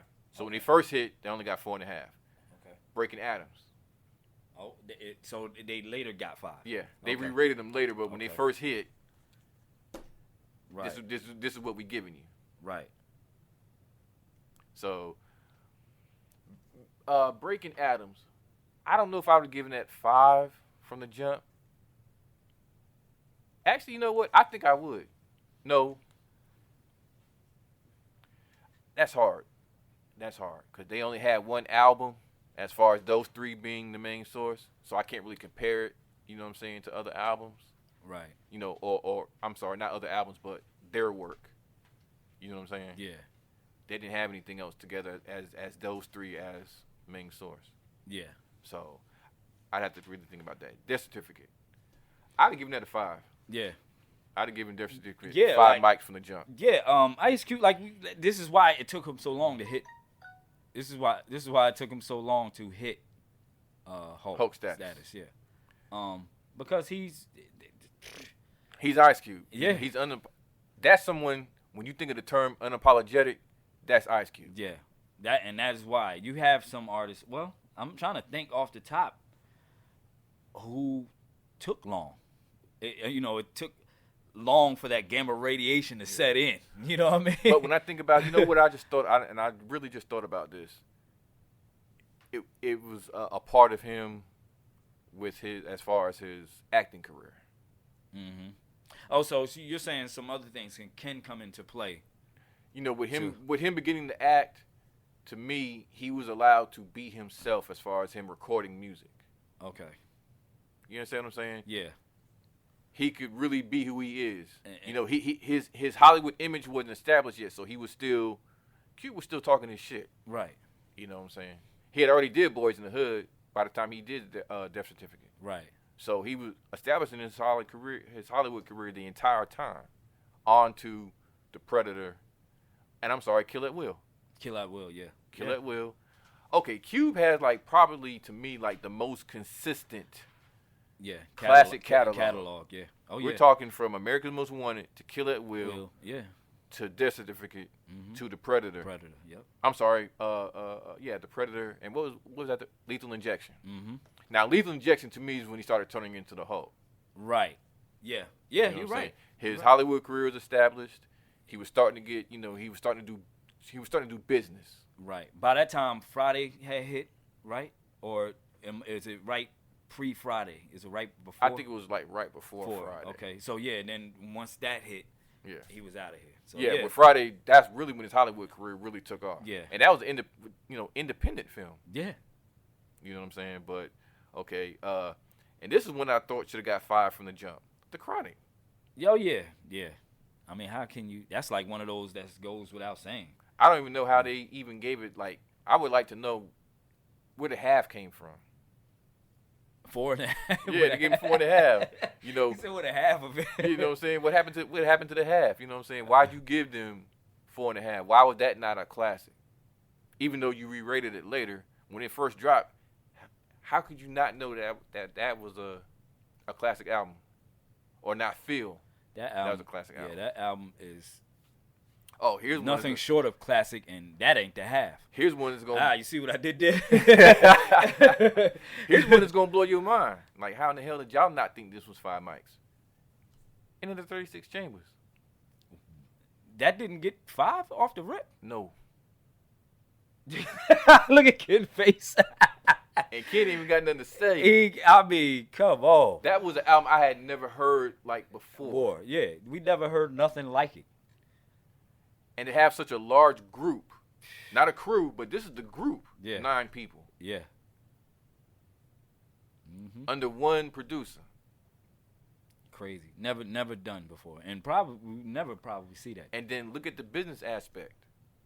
You sign us as a group, but all 9 of us can go somewhere else if we want to for a solo deal. Yeah. The business acumen, that album really showed. Yeah. Okay. We are talking about Ready to Die. I think we all agree that should have been 5 off the rip. Here's one, The Infamous. Oh yeah, man. Yeah. It's a classic, but to me, that should have been 5 off the rip. Yeah, for sure. That should have been 5 off the rip. Yeah. Yeah. Yeah. I mean, without that, Production and look, that's the blueprint for your. Yeah, that's the blueprint for your Derringers, your West Side Guns, your Right. Conways, your Benny the Butchers. Oh, Mobb Yeah, Deep yeah, is definitely a yeah. huge influence. Oh, yeah. On them. I already see that. Yeah. A huge influence. Only Built for Cuban Links. That's probably considered like the best, probably outside of Supreme Clientele. As far as like solo albums, that's probably like considered the best solo Wu release. Yeah. Oh yeah, for sure. I would probably put Supreme Clientele above that. Whoa, really? And Ghost is my favorite Wu member. It was just something about Supreme Clientele. It was something about the Purple Tape. I mean, the and Purple- I love Supreme Clientele. Don't get me wrong. If I had to, if it was my choice, I would put them shits neck and neck. Now, this is what I noticed about not Supreme Clientele, Only Built for Cuban Links. And if I'm not mistaken, you can let me know, and Ken, you can let me know. Was Incarcerated Scarfaces like the only song with Ray by himself? That's a good question. I want to say that's the only song on that album that he's by himself. Yeah. And I know the title is featuring Yeah, that's Ghostface what- yeah, Killer yeah. and Capadonna. Yeah. But is that like the only? That's considered a Wu solo release. That's like a damn Wu-Tang album. It's like so you saying it's like a cheat sheet, a Wu cheat sheet, or maybe some stuff that they recorded before they put out Inner 36 But Chambers. think about this though. Would those songs still have the same impact? Let's take the features off and just keep Ray. I mean, not solo on everything, because Right. they're all over the album. Right. But just like I said, I think Incarcerated Scarface is like the only song Right. that he's by himself, with nobody on it. Right. You know what I'm saying? I mean, I had to think about it, but would they have gotten 5 from me off the rip, or is 4.5 appropriate for that? For you talking about for Only Built for Cuban Links? Yeah. I'm giving that. I'm sorry. I'm staying with my. I get that at 5. I get that at 5. I get that at 5. I'd have to think about it, but I would definitely agree that was 5 off the rip. Here's one I didn't necessarily think was 5 off the rip. Chronic 2001. Dope album. You didn't think it was 5 off the rip? Yeah. Dope album. Well, how so? How? To me, this album did what it was supposed to do. Okay. Sell records. Okay. The Chronic album was a hit, but didn't nobody think it was going to do what it was going to. Let's just be honest. Right. Let's just be honest. Didn't nobody think the Chronic was going to do what it was going to do. Okay. You know what I'm saying? And I actually think the same can be said for Ready to Die. I mean, he's got some crazy topics on that record. Yeah. Yeah. You know what I'm saying? You know, we're thinking Unbelievable, Suicidal Thoughts, tracks like that. But mainly you got like what Juicy off the album as far as radio play. What else used to get radio play off there? One More Chance. One More Chance, exactly. One More Chance. Yeah. And really, when you think about it, those are remixes. Yeah. Both of those were like remixes. Mm-hmm. But Life After Death was made to sell. Sure. I think that with the Chronic. Yeah, you had more singles off of Life After Death than anything. Yeah. You know what I'm saying? So yeah, I get what you're saying. 2001. Okay, and saying. these albums received 4 mics. 4 mics. But later were rated to 5. Ghetto Boys, Grip It on that other level. That should have got 5 off the rip. Really? That should have got 5. That should have got 5 off the rip. Ken? Ghetto Boys? Yeah, the first album. Oh yeah. Yeah, that should have got. Yeah, I mean because those albums, man, like just that great of an album is no blueprint. It's kind of like Yeah, you're not. setting a standard. Yeah, It's like, yeah. it's no- Those albums right it's there, not like doctored up, right, Yeah. an album like you know what I that mean? Mm-hmm. is like they came in and like if anybody was mimicking somebody, it was other niggas mimicking they ass. You know You what? know what I'm saying? I actually think NWA got it from the Ghetto Boys. You know, as far as them being as aggressive, and you might as well say profanity. you know, really, they were saying "fuck the police" before NWA. They didn't have a song titled that, but right. It was in the content. Yeah, definitely. it was all in the content. Yeah. So 5 Off the Rip, I agree, especially where they were putting it down as far as the South. Yeah, that know. too. That This comes is into play. This is before Atlanta. Yeah, before the scene You know we what I'm have now and stuff. Yeah, And I'll probably definitely. say like around the same time as Florida, as far as Florida with Luke. Yeah, so yeah, they definitely set a standard. I would, yeah. You know. Okay, now here's one I thought was 5 Off the Rip, and this only got 4. Doggy Style. Oh, they tripping. They tripping. What Snoop did on the Chronic, well, first Deep Cover, the song, Right. then the Chronic. Yeah. Yeah, yeah, they tripping. How did that not get 5 off the rip? Yeah. I mean, they gave it 5 later, but And we see, talking about and according to my criteria, that's another straight through. yeah. Which gives that cinematic value. Like, you know what I'm saying? Listening to it from top to bottom. It sound like a black exploitation film. Exactly. You know what I'm saying?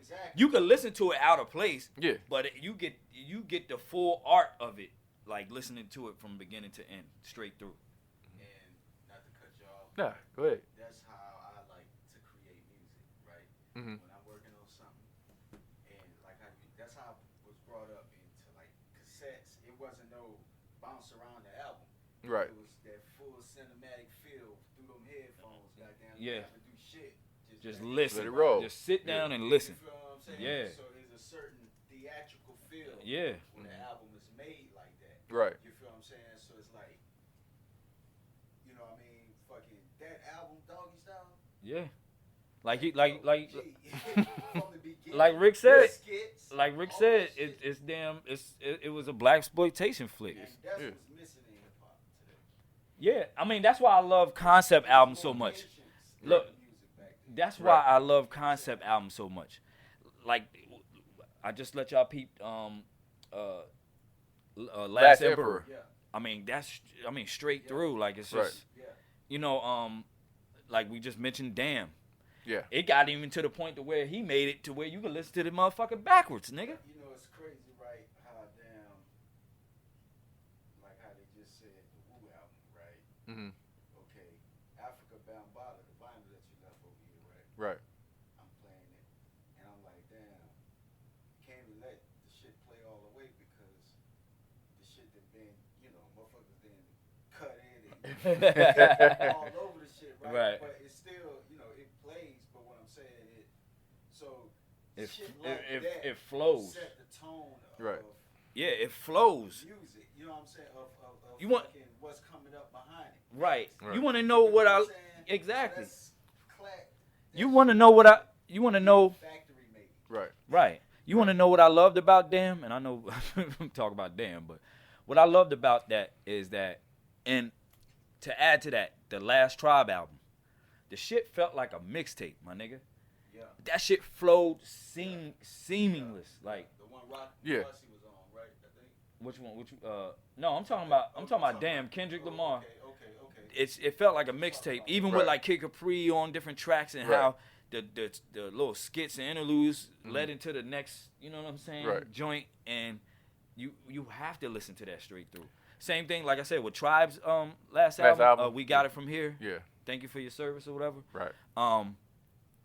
With that album, it when you play it from beginning to end, it's like it sounded like it had a mixtape vibe to it. Like some of the sounds, like I know, and I mentioned this on one of the I think it was a Lost Tapes episode.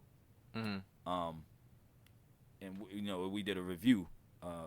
Me and Claudius, we did a review on that album, and we were talking about how it flowed like a mixtape. And like even some of the sound effects and stuff that were in there, like during Right. songs, you hear like just different like Like the RTD2. like shit. do and Yeah. all that shit. Like Yeah. I mean, and it just flowed. Like But you know what? I think that album sounded like that because I think Tribe, and I think this is probably definitely how Q-Tip likes to record, people being there. There was no emailing and all that. I can tell right, that yeah, they were in the studio. yeah. Now compare that album to Beats, Rhymes, and Life. Oh, you can tell with their remember Beats, Rhymes, and Life when they were disjointed. Right. They weren't together. Right. You can tell the difference between how those two albums So sound. is that your notion as far as this Gangstar? Yes. Okay. With them not being there, I to get me, what you can tell that. Okay. Not saying it's a bad album. But you can tell. You can tell that, unfortunately. It's missing that feel. Yeah. I get what you're saying. That you can feel the energy. Like, we're sitting there, we're doing this together. Like, how you and I are sitting here doing this right now. Right. It would sound totally different if I'm calling you over the phone. Yeah, oh yeah. Yeah, definitely. Definitely. He was by himself on Knowledge God, Incarcerated Scarfaces, Spot Rushers. Okay. 3 out of how many? 17. Oh man. But that album, I can tell that they were all those tracks they did together. They were all together. Right. Okay. Now here's one interesting. With this being another Southern rapper, The Diary, Scarface. I love that album. That should have got 5 off the rip. What they gave it 4? Yeah. Yeah, that to me I love that album. That's like one of my favorites. That's my favorite Scarface album. Exactly.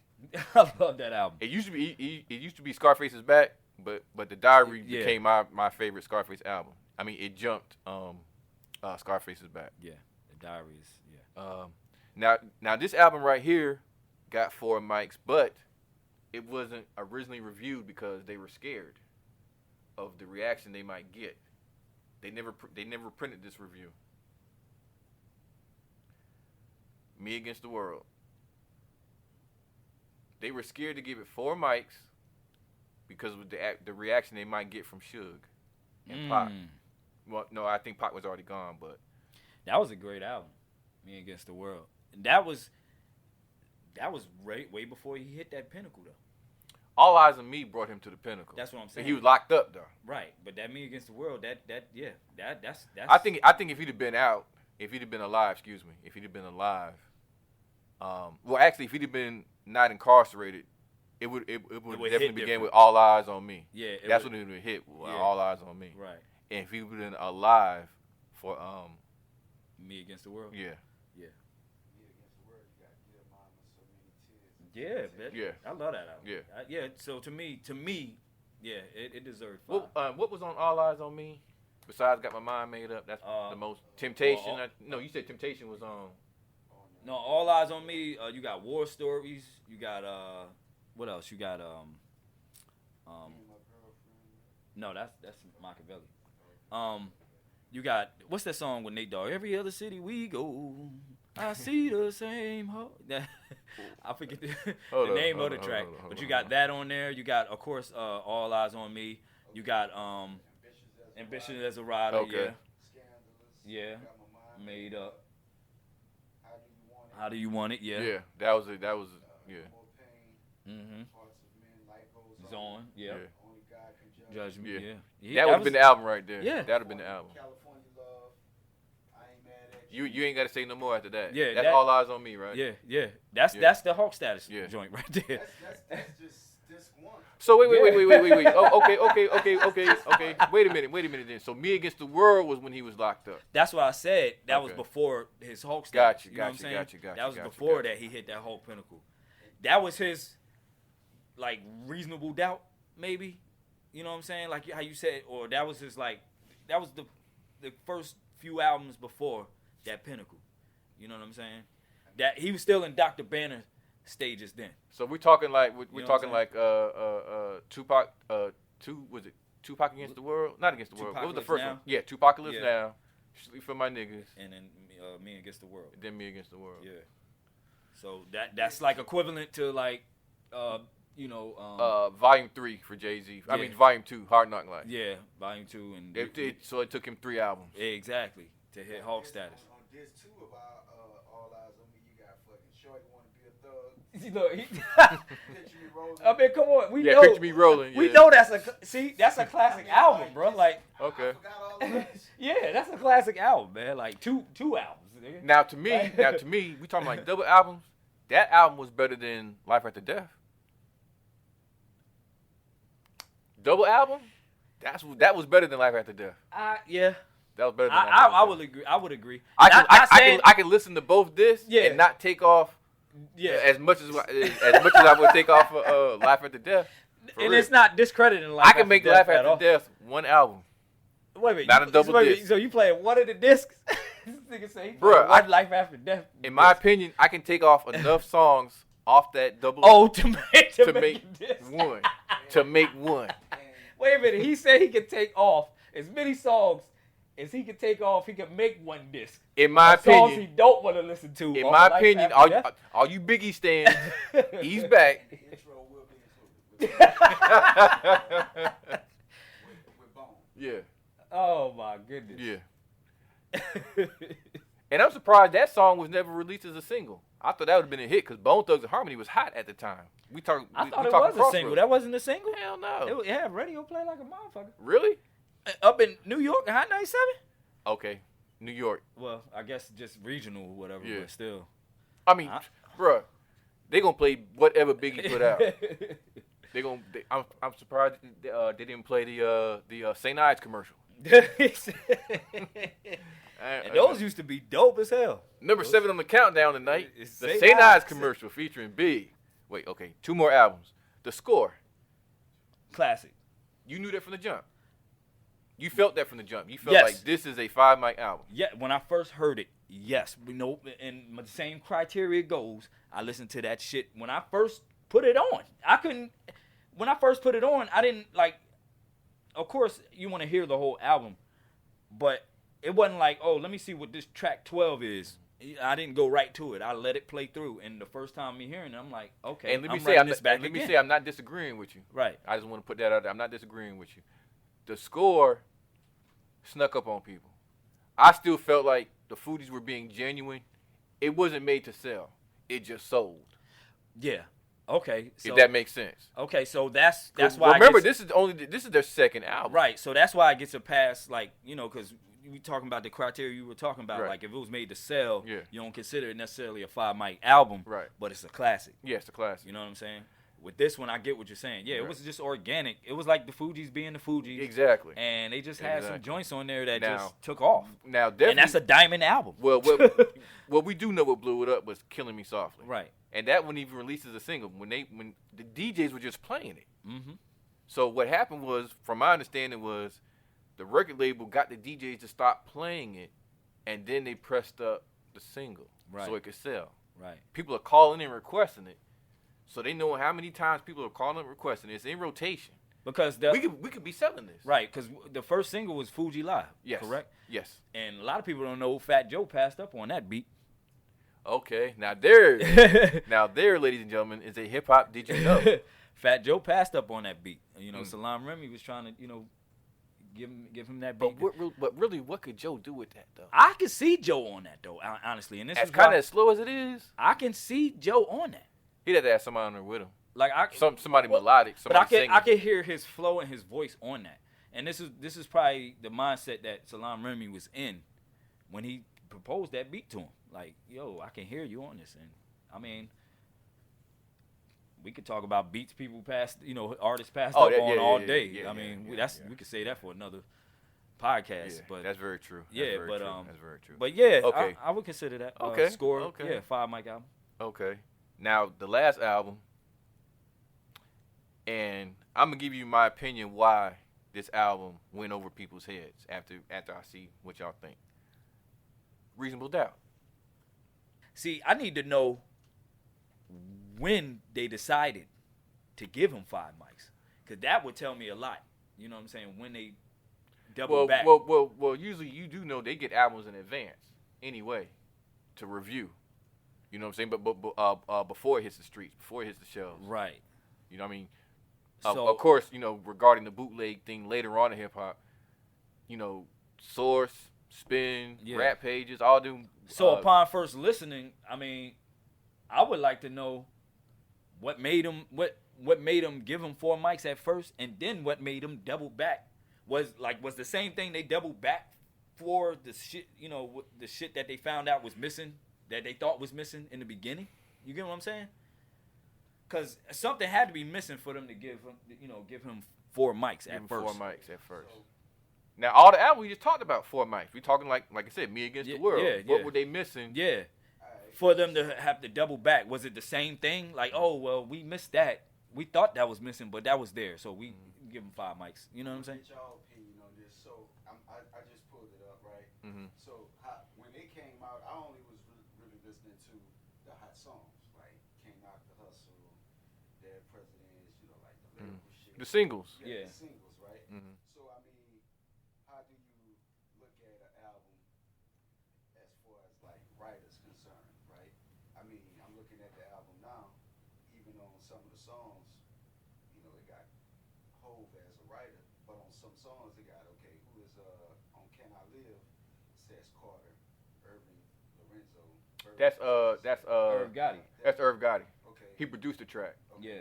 Bert, whoever, and Hal David. Now some of them are the people that they sample from too, because they get songwriting. They get songwriting credit. Yeah, no, he wrote his shit. Now, I am not discrediting. Yeah, I'm not discrediting that. He definitely wrote it. it. Yeah. I'm just saying, Yeah. Yeah. based off of those facts. When you look at the writers, those are the people that get like a certain percentage of that song. Right. Like Jay-Z got a piece, Irv Gotti got a piece, and the yeah. writers that they sample Whoever from, has something they to get a do piece. with It's not many features on it. It's Memphis Bleak, Foxy Brown, Mecca, Big, Nas. I mean, you think they gave him 4 based on production? I don't know. I mean, The Premier, production, yeah, The Premier on production there. was The production was solid. yeah. Jazz, Ski. Yeah. The production was solid. Yeah. I mean, the lyrics Well, was there. okay. This is my opinion. Game was only credited for one. Yeah. This is my opinion, and this is really based on the street. Hip hop was really being controlled by the streets at that time, and in my opinion, when Jay-Z came out, Jay-Z was speaking from a boss level, whereas Big and them are still in the corner. They Got still in the you. corner. Nas is That's still, probably so Illmatic that's Nas what was on the missing. corner. Yeah. That's what's missing. Ready to Die, he was on the corner. So you can compare this to Hov being like that, a Godfather. Yeah, Hov was a boss. Godfather level. Yeah. You know what I'm saying? Hov was a boss then. So that ushered in that boss talk. Yeah. Okay, because And hip hop was still it went over the streets. hip heads. hop was still, they say that MCs are street reporters. Yeah. So He was reporting the streets, but Jay is at he the was table reporting. now. He was reporting from a He different talking plateau. he's talking to the connect where Biggie is getting his work from Jay. Yeah. I'll put it to you like that. Yeah, exactly. So maybe Big, that. Jay's getting it from Jose, but Big is getting it So from maybe Jay. that was the disconnect, right with there. the streets. Yeah, that was the disconnect. That's probably why they gave him 4 mics. Like, oh, well, half of the shit we don't even understand. He's talking designer shit that we, you know what I mean? Yeah. And, like we don't really. Big wasn't resonate talking with that, Big wasn't so- talking designer shit Right. on Ready to Die. It peaked at number 3 on the Billboard. on the Billboard. So That's not bad. That's not you bad, know, for yeah. it to be over the streets' heads, for it to be. Yeah. Yeah. I think it went platinum later though. Yeah. It didn't go I platinum. don't out the think. gate. I don't think it went platinum out the gate. Yeah, it did not go platinum Yeah. out the gate, but that that's just my opinion. It was over the streets' heads. That's little a good. bit. That's You know, actually a good the point. Wu was still coming at that time on the block. Yeah, that's actually a great point, and that's probably why they gave him 4 mics out the gate, because they you gotta.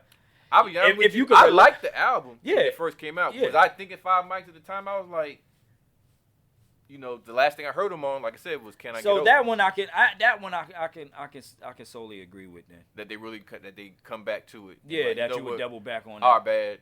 Yeah. Because at the time, because I guess later on down the line, it's when more artists came out like that talking bullshit. So it's like, okay, now it's the Yeah, norm later. now. Yeah, now it's the norm now, and now we can. Okay, now this is 5 mics because it's the Life norm. After Death, Biggie was talking ball shit. I never really heard the Wu-Tang talk ball shit. They were still like street bosses. I mean, yeah, street. They were bosses. kind of like, to me, the Wu, like Wu-Tang Forever was kind of like, that's when they started making that transition to They were a group of hulks. basically, like I said, a 9-man team. Yeah. And that's what kills me about you people when y'all put out y'all list. We talking about the greatest MCs or like top MCs, and y'all got number 7 Wu-Tang Clan. All the Wu are not top 10 MCs. They put them in one bracket too. Yeah, for real. I've seen people put like 9 or 10 motherfuckers in number 3. Like instead of putting Big Boy or Dre, they'll put Outkast. Instead of putting Prodigy, they'll put Mobb Deep. And see, what's crazy if you want to, I don't want to talk about no list, but if you want to like do Outkast, you would have to separate them, and they would be like at different brackets on the list. You get what I'm saying? Why is that? Big Boy and Dre. Oh, you talking about as far as like separating them? Yeah, ranking Okay, gotcha, of them. gotcha. If you ranking them among, like if you ranking them amongst other MCs, they're not gonna be together. You know what I'm saying? Not even damn sure not in the same bracket. Hell, but EPMD is not gonna be together. Right, exactly. So, but they complement each other. Right. And they're both like Big Boy's not whack. No, not at all. I'm not saying that. No. Parrish Smith isn't whack. No. But you know, some people say Eric Sermon is the better rapper. Everybody says Dre is the better rapper. Right. But this is my thing with Dre. I don't really have Dre that high as far as like overall MCs, not Southern MCs, but overall MCs. I need a solo from Dre. A hip-hop solo. I mean, there's rumors going around that he's working on something, so we'll see. I don't know. I need a hip-hop solo from Dre. To me, like, the Ghetto Boys. Scarface separated himself when he did go solo. Yeah. But in order for the Ghetto Boys to work, it needed to be Face, Willie, and Bill. Yeah. Oh, yeah. You know what I'm saying? Yeah. So, and here's a question for you. Can a group MC be the greatest of all time? Can a group MC? Yeah. Can Dre be the greatest of all time? Can out of a group? Yeah. No. When we list MCs. No, I'm saying. Yeah, I'm saying. Can Method Man be a GOAT? Like can one MC out of a group be at the top of the MC list? Yes. I would say so. It's possible. Okay. Really? Okay. I would say it's possible. I don't know if there's like, because a lot of my top MCs are just solo acts. You know what I'm saying? Right. So am I. But I mean, I'd have to, hip hop is still. I'd have to really think who would be my, as far as my list would go. How far would I have to go down to get to a MC from a group? Yeah. How far would I have to go down before I get to Dre? How far would I have to go down to get to the Jizza? Yeah, I get what you're saying. You know what I'm saying? And those are definitely on the MC list, but for sure. Yeah, but how far would you have to go down? But yeah, I mean, it's possible, and like hip hop is still thriving. You never know. You know what I'm saying? And that's it. I mean, I like that take. I like that take. It's still right thriving. I had to ask you that. I'm can a group MC be the greatest of all time? Yeah, I mean, and how much solo work would they have to have? You know what I'm saying? In order for them to be there, can Dre do 4 albums? That's why I said you never know. Drake would be like, man, fuck this shit. I'm putting about 5 albums out, and them shits go. And guess what? That shit would propel that nigga high as hell. You know what I'm saying? So you never know. I mean, it's just it's one of those you never know type joints.